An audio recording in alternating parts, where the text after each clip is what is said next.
They've alerted members of Congress, they've alerted world leaders, and now the president will tell us officially bin Laden is dead. Tonight, I can report to the American people and to the world that the United States has conducted an operation that killed Osama bin Laden, the leader of Al-Qaeda, and a terrorist who's responsible for the murder of thousands of innocent men, women, and children. It was nearly 10 years ago that a bright September day was darkened by the worst attack on the American people in our history. The images of 9/11 are seared into our national memory. Hijacked planes cutting through a cloudless September sky, the Twin Towers collapsing to the ground, black smoke billowing up from the Pentagon, the wreckage of Flight 93 in Shanksville, Pennsylvania, where the actions of heroic citizens saved even more heartbreak and destruction. And yet we know that the worst images are those that were unseen to the world. The empty seat at the dinner table, children who were forced to grow up without their mother or their father, parents who would never know the feeling of their child's embrace, nearly 3,000 citizens taken from us, leaving a gaping hole in our hearts. On September 11th, 2001, in our time of grief, the American people came together. We offered our neighbors a hand, and we offered the wounded our blood. We reaffirmed our ties to each other and our love of community and country. On that day, no matter where we came from, what God we prayed to, or what race or ethnicity we were united as one American family. We were also united in our resolve to protect our nation and to bring those who committed this vicious attack to justice. We quickly learned that the 9/11 attacks were carried out by Al-Qaeda, an organization headed by Osama bin Laden, which had openly declared war on the United States and was committed to killing innocents in our country and around the globe. And so we went to war against Al-Qaeda to protect our citizens, our friends, and our allies. Over the last 10 years, thanks to the tireless and heroic work of our military and our counterterrorism professionals, we've made great strides in that effort. We've disrupted terrorist attacks and strengthened our homeland defense. In Afghanistan, we removed the Taliban government, which had given bin Laden and Al-Qaeda safe haven and support. And around the globe, we worked with our friends and allies to capture or kill scores of Al-Qaeda terrorists, including several who were a part of the 9/11 plot. Yet, Osama bin Laden avoided capture and escaped across the Afghan border into Pakistan. Meanwhile, Al-Qaeda continued to operate from along that border and operate through its affiliates across the world. And so shortly after taking office, I directed Leon Panetta, the director of the CIA, to make the killing or capture of bin Laden the top priority of our war against Al-Qaeda, even as we continued our broader efforts to disrupt, dismantle, and defeat his network. Then, last August, after years of painstaking work by our intelligence community, I was briefed on a possible lead to bin Laden. It was far from certain, and it took many months to run this thread to ground. I met repeatedly with my national security team as we developed more information about the possibility that we had located bin Laden hiding within a compound deep inside Pakistan.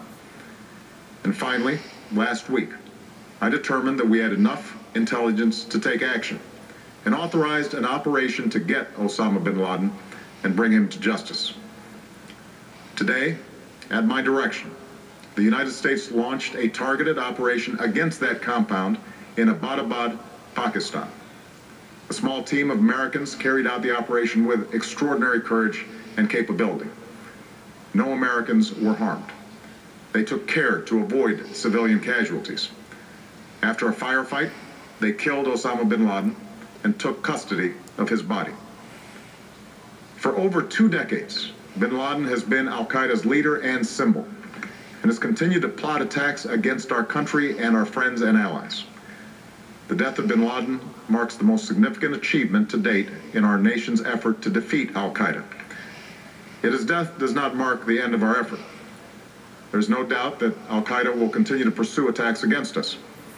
We must, and we will, remain vigilant at home and abroad. As we do, we must also reaffirm that the United States is not and never will be at war with Islam. I've made clear, just as President Bush did shortly after 9/11, that our war is not against Islam. Bin Laden was not a Muslim leader.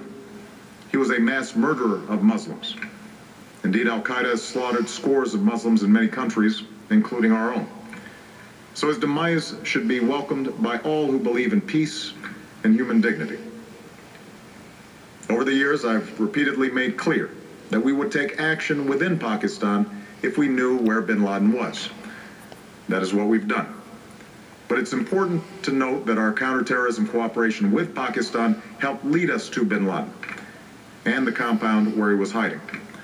Indeed, bin Laden had declared war against Pakistan as well and ordered attacks against the Pakistani people. Tonight, I called President Zardari, and my team has also spoken with their Pakistani counterparts. They agree that this is a good and historic day for both of our nations.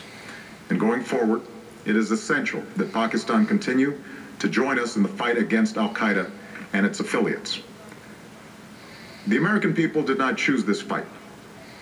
It came to our shores and started with the senseless slaughter of our citizens. After nearly 10 years of service, struggle, and sacrifice, we know well the costs of war. These efforts weigh on me every time I, as Commander-in-Chief, have to sign a letter to a family that has lost a loved one, or look into the eyes of a service member who's been gravely wounded. So Americans understand the costs of war. Yet, as a country, we will never tolerate our security being threatened, nor stand idly by when our people have been killed. We will be relentless in defense of our citizens and our friends and allies. We will be true to the values that make us who we are. And on nights like this one, we can say to those families who have lost loved ones to al-Qaeda's terror, justice has been done.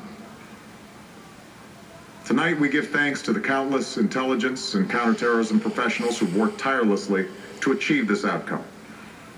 The American people do not see their work, nor know their names, but tonight they feel the satisfaction of their work and the result of their pursuit of justice.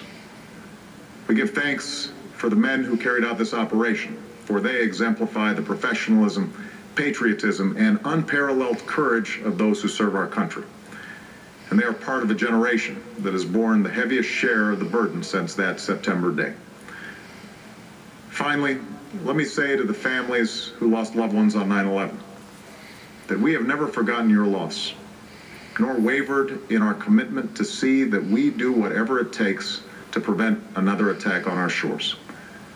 And tonight, let us think back to the sense of unity that prevailed on 9/11. I know that it has at times frayed. Yet today's achievement is a testament to the greatness of our country and the determination of the American people. The cause of securing our country is not complete, but tonight we are once again reminded that America can do whatever we set our mind to. That is the story of our history. Whether it's the pursuit of prosperity for our people or the struggle for equality for all our citizens, our commitment to stand up for our values abroad, and our sacrifices to make the world a safer place. Let us remember that we can do these things not just because of wealth or power, but because of who we are. One nation, under God, indivisible, with liberty and justice for all. Thank you. May God bless you. And may God bless the United States of America. President of the United States making the dramatic, historic announcement. It's all official now. Bin Laden is dead.